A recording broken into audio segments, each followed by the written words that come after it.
মেলঘুমের পথ যতই আগাচ্ছি আমরা ততই অ্যাডভেঞ্চার পাচ্ছি। এখানে কি ভয়ানক রাস্তা, আমরা কিভাবে পার হচ্ছি।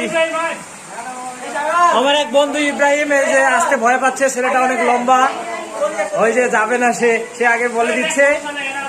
এখানে সাপ নাই, ব্যাগ নাই, কোনো কিছু নাই, সে তবুও ভয় পাচ্ছে।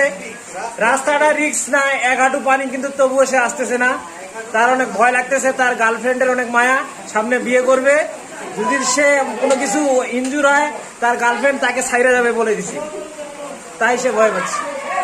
ঠিক আছে।